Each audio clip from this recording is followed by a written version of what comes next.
Welcome back to some new malicious compliance stories, where people complied to the letter, but not the spirit of a request. I hope you had a great day. The first story is called Wash the Windows. This happened more than 3 decades ago, when I was at the beginning of my working career. As a youth, I didn't really know upwards from downwards, and I was just happy that I had a steady job and a salary. The job itself didn't matter. As long as I had a job, I was happy. I was an operator of the production machine. It didn't really need higher education to operate, but it required a person to watch over it, in case of some production hiccups or another error happened. Mostly the machine ran just fine, and the operator's job was to put material or parts into it every now and then, and to watch over it. And that was what I did. All in all, a very simple entry-level job. One day, one of my coworkers came to me and told me that our manager required me to wash the windows of the factory today. I was kind of dumbfounded for a moment, and then I laughed and told him, sure. At first I thought it was a joke. I told him that I have to watch over my own work here. So is he sure about this? He told me that yes, that's what he was told to tell me. Well, I didn't quite believe what I had heard, and next lunch break I went to look for the manager and asked if it was so. The manager told me that the windows are dirty and haven't been washed for years, so it's time to clean them, and that I should start right away. I was just, oh, okay. He was naturally being cheap, since he didn't want to hire some outsider to do it, and wanted to use me as a youngster to do the extra work. I went back to my work spot and thought a little about what to do and where to start, where to get the equipment, etc. Then I turned the machine I was operating off and began to work the windows. The factory, well, it wasn't too large, wasn't small either. And some of the windows were pretty high up, so it wasn't quick work either at cases. But I was told what to do, and so I complied. My estimate was that it would take at least several days, if not a whole week, to finish the job. After the second day, someone noticed that the parts were beginning to pile up at my spot, which was of course because there was no one there doing the process, and the machine was offline. On the third day, someone found me washing the windows at one corner of the factory and asked what I was doing. Everyone was worried about where I was and why the production line had stalled, since no one was operating the machine where I was supposed to be. They practically pulled me back to the manager and told him what had happened. I explained that I had been doing what I was told earlier, and I was about halfway done, and that I can't be in 2 places at once. There were other managers present as well, and they all turned to look at the one who had instructed me in the first place. We workers were told to leave, and I was told to go to my original job and start up the machine ASAP. And that, if I want, I can do as much overtime as I want, until the production quota has been reached. I believe they had some discussion among the managers behind the closed doors after we left. It took a while, but I netted a nice overtime bonus from that in the end. They also hired someone to wash the rest of the windows as well. The next story is called Exactly at 6. I work at a hotel. I'm on the graveyard shift and we have a continental breakfast from 6 to 9. My shift ends at 7, so I'm in charge of setting up the breakfast. It's not a big deal. It's a small hotel and breakfast, but we do have waffles and a couple of waffle makers. Basically, guests come in, get their batter out of a dispenser and make their waffles so they are fresh and hot. We have 2 seasons where I live. Winter and construction season. We get work crews that stay at the hotel on the boss's dime and then go out for whatever job they are working on. And we very frequently get this one crew of guys. They are mostly Mexican and they are great guys. They are polite and they don't leave the breakfast room a mess, but their shift starts super early in the morning.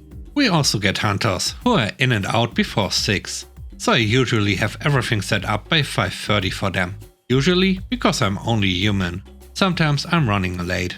It happens, but it's never more than 5 minutes after 6. The workers and the hunters are super chill about it.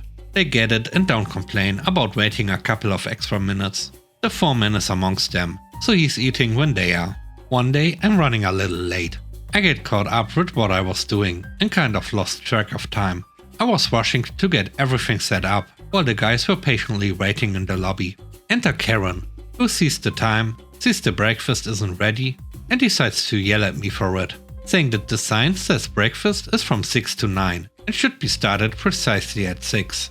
I tried to keep working while talking to her so I could get the breakfast ready, but she decided that was rude. So I had to stop what I was doing and stand there with her yelling at me until she ran out of breath and I could finish setting up.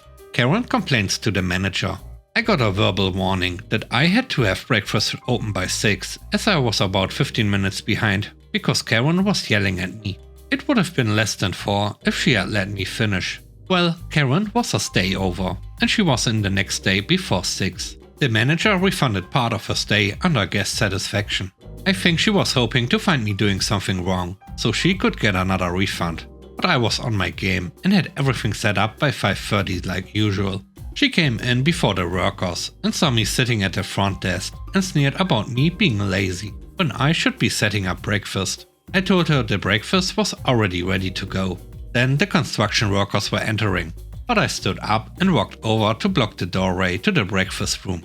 I told them that I couldn't let them in because the manager said I had to start the breakfast at exactly 6, so I couldn't let them back until then. And as I'm saying this, I'm looking directly at Karen. Slowly heads turn, and Karen goes red and mutters something about coming back later, and leaves, so I let the guys back. They said it was funny. The workers had to wait a little after 6 before with no problem, and the foreman was there. If I thought this stunt was going to cost them their breakfast, I never would have done it, but I knew that wasn't gonna be a problem. I didn't see Karen again, so either she didn't come back or she returned after I left, but either way I didn't hear another word from the manager about it.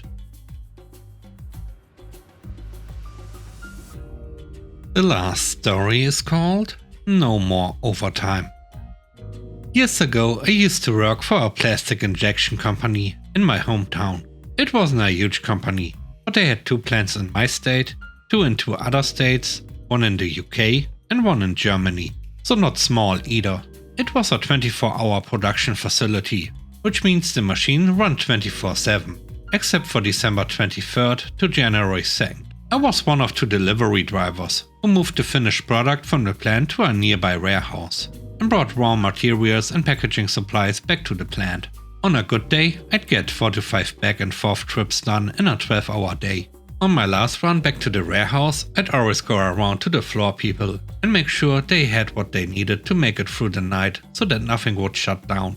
Sometimes they would forget something, and after my last run, I'd have to go back. I wasn't complaining. I got an hour or 2 of overtime every few shifts, and everything ran fine. One day, my supervisor pulled me aside and said I needed to stop taking overtime. I explained why, but he doesn't care. No more overtime. I say okay, and we go on with our day. Near the end of my next shift, I am 15 minutes shy of being able to clock out, and I am just finishing packing up the truck to do the next morning run. One of the floor people comes over and tells me he forgot something. I say sorry, no can do. I'm not allowed any more overtime to go and pick up the material. Apparently, if I didn't do it, 3 machines would shut down overnight. If they have no material flowing in them, they have to get shut down, or they will get too hot. It can take hours for them to cool down, and they have to be started from a cold state when you go to reboot them. So if it runs out of material, production has to stop. The machines have to take about 10 to 12 hours to cool down, and then heat back up. This is all very unfortunate, but I've got to follow orders. So I clock out and go home. The next morning rolls around, and I am called into the plant supervisor's office. He is my supervisor's boss, and is one of the owners of the entire company. He is shaking mad, because just as my coworker predicted, 3 machines shut down overnight, and were out of commission until nearly 2 PM that afternoon. He was going to fire me on the spot, but gave me a chance to explain myself. When I told him what I used to do, and what my supervisor had told me to do, he let out a big sigh. He told me to go back to the floor, and that if I need to take overtime to keep machines from going offline, to just do it from now on. Shortly after that, my supervisor was called into his office. Now, unfortunately, he's the son of one of the other owners, so they didn't fire him. But I never got yelled at about overtime ever again. I later found out that my little stunt cost the company something like $3,000 per hour in lost production over the course of like an entire day. One of the machine's heating coils broke when it cooled down and had to be replaced. So, all in all, it cost them tens of thousands of dollars. Guess it was easier just to pay me time and a half for a few hours every pay.